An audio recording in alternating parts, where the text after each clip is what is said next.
Magandang araw po sa ating lahat. Ito po ngayon yung latest na image mula po sa windy.com na kung saan makikita natin yung galaw ng hangin at meron tayong may pagkakaiba ng kulay, yung green at nung orange. So ito po yung orange, yan po yung malakas na amihan na nararanasan dyan sa may Northern Luzon, naaabot na po sa may Southern Luzon. Dito makikita natin yung pagsalubong ng hangin na kung saan yun yung tinatawag ng pag-asa na frontal system or tail end of frontal system. At dito naman po sa kabila, ay sa baba, meron po siyang may maliit na circulation. Ito po yun yung low pressure area ngayon na minomonitor ng pag-asa. So dito po, makikita natin kung ano yung magiging galaw niya by Monday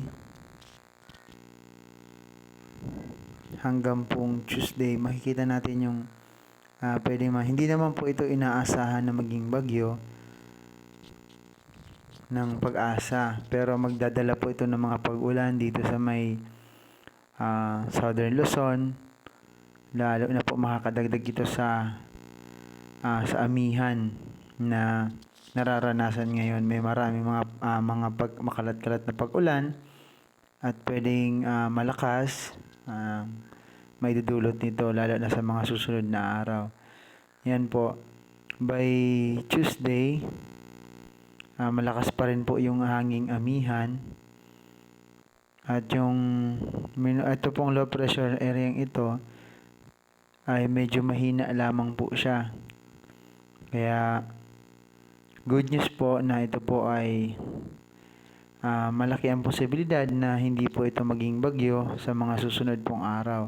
Titingnan natin po yung magiging paggalaw niya sa susunod na mga araw.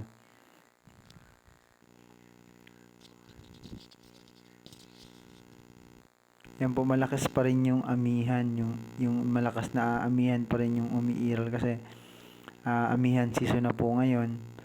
At yung nagpapalakas na mga pag-ulan ay yung pagsalubong ng hangin mula sa Karagatan Pasipiko at yung hanging amihan. Kung titingnan natin, hindi po masyadong nagsisirculate yung low pressure area na nagpapakita na hindi naman talaga siya magiging ganap na bagyo or malakas na bagyo. Yan. By Thursday, ganun pa rin po siya. And hindi pa rin siya nagsisirculate ng malakas. Kasi makapapansin natin na pag malakas yung circulation at nagkakaroon siya ng mga orange na kulay, dyan natin makikita na lalakas yung isang low pressure area.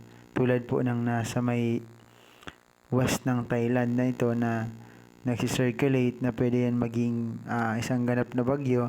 Samantalang nandito sa may Pilipinas ay mahinang circulation lamang.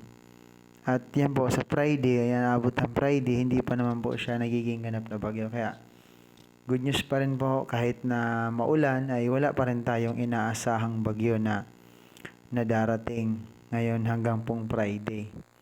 Low pressure area lamang po siya. At kung i-fast forward natin by Saturday, ganun din po pa rin na wala pa rin siyang malaking circulation na pwedeng maging bagyo or pwede nating ipangamba. So yan lamang po ang latest ngayon dito sa windy.com na kung saan hanging amihan pa rin ang umiiral at patuloy na makakaapekto sa ating lugar, lalo na po dito sa may Northern Luzon and Southern Luzon.